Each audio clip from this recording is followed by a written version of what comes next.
বন্ধুরা তো গাইস চেনা পরিচিত মুখ কি বলবো গাইস বুঝে পাচ্ছি না। যারা মোটো ব্লগিং করে তাদের মধ্যে আমাদের মধ্যে একটাই তফাৎ, তারা যখন গাড়ি চালায় তখন অনায়াসে করে সব কথা বলে দিতে পারে। তাদের গাড়ি চালাতে হয়তো একটু অসুবিধা হয়, তাও তারা সব কিছু বলে দিতে পারে। আর এদিকে আমরা স্কেটাররা গাইস, আমাদের তো কোনো ইঞ্জিন নেই, তো নর্মালি আমরা যেটা প্রেশার দিচ্ছি সেটাই চলছে। তো হাফ নেওয়াও চলছে, রিয়াকশান নেওয়াও চলছে, বুঝে বুঝেও চালাতে হচ্ছে। যদি সামনে কোনো কুকুর কিংবা মানুষ চলে আসে তাদের কীভাবে ট্যাকেল করতে হবে। তো এদিকে রুদ্র ভাই একটু হাঁপিয়ে গেছিলো, সেই কারণে আমাদের ইকবাল ভাই তাকে সাহায্য করছে।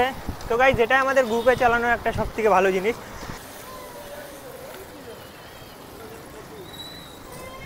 তো গাইস নিচে নিচে মেরে দিয়েছি আচ্ছা মতনই। গাইস টের পেয়ে গেছিলো আমি ভিডিও করছি আর এই করছে।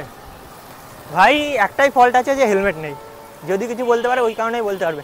তাছাড়া যদি হেলমেট থাকার পরে যদি কেউ কিছু বলে তারপরে দেখে নেবে। তো গাইস দেখো গুটি গুটি ভাই সব বন্ধুরা ঢুকছে, আর এখানে কাঁচরাপাড়ায় হয়তো আমরাই প্রথম আসলাম, মানে লোকজনের রিয়াকশান দেখে আমাদের যেটা মনে হয়। তো সবাই চলে এসে বেরো বেরো বেরো, এখানে দাঁড়ায় না, আরো আগে আরো আগে আরো আগে আরো আগে চ চ চ বেরো বেরো বেরো বেরো। তো গাইস এদের অনেক গাইড করতে হয়, না তো এত রোডের মধ্যে শুধু খিস্তি খেতে হবে লোকজনের কাছ থেকে, এরা ঠিকঠাকভাবে না চালালে।